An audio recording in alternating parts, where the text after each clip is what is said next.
Good morning, everyone. It's Tuesday, January 2nd, 2024.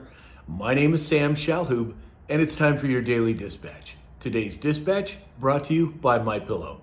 Go to mypillow.com, enter in the discount code SAM, and get up to 80% off of all of your purchases. Now to the news.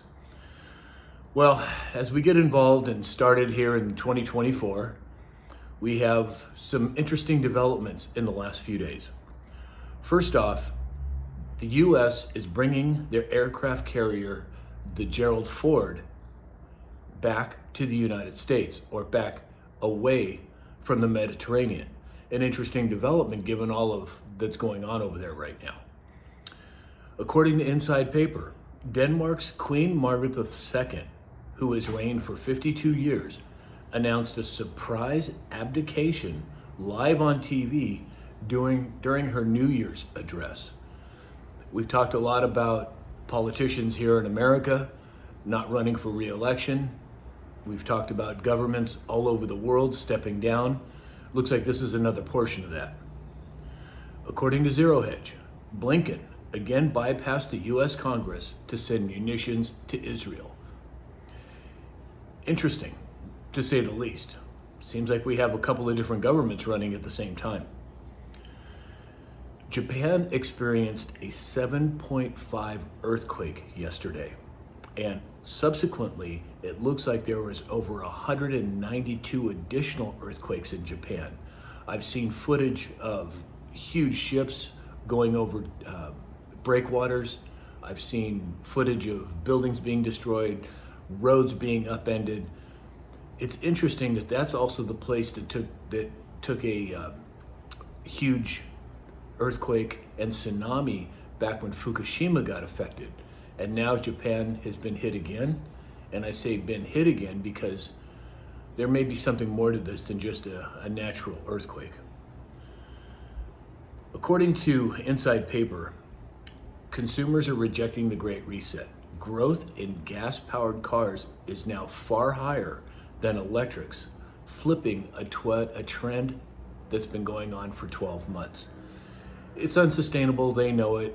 People are waking. Look at what Ford's doing and all these major manufacturers. They're getting away from EVs to a large degree. I think there will always be a market for them, but it looks like people are waking up as to what's really going on. According to Daily Mail, Biden's military leadership put on notice by over 200 service members. Over 200 active duty and retired service members are vowing to hold Biden administration accountable for trampling on their rights by enforcing the you-know-what mandates. Yeah, well, good on them.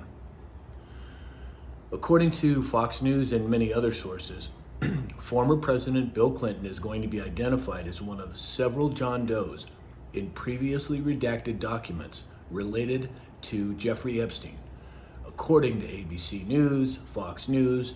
So it's out in the mainstream. Is this going to be one of the first dominoes to fall in this whole situation? Well, it could very well be, and it looks like it's happening now. According to Disclosed TV, this just happened this morning from what I understand. Police initiated an emergency response after reports of booms and shakes on Roosevelt Island in New York City, subsequently followed by blackouts. Now, I know that that's happening there, and according to Ariel on X, there are a multitude of blackouts that have taken place in the last 24 hours. Miami-Dade County, Roosevelt Island, New York City, Western Alaska, West Bloomfield and Ontario County, Martha's Vineyard, the city of Aspen in Colorado, and southeast Queensland. This is just a partial list. Now, is this indicative of a much wider and more significant situation? Well, it could be, but I find it interesting that so many places have had blackouts so close together or sequentially at the same time. So certainly something to keep an eye on. Well, that's all we have for today. I hope everyone starts off the year and continues throughout the year happy, healthy, and prosperous.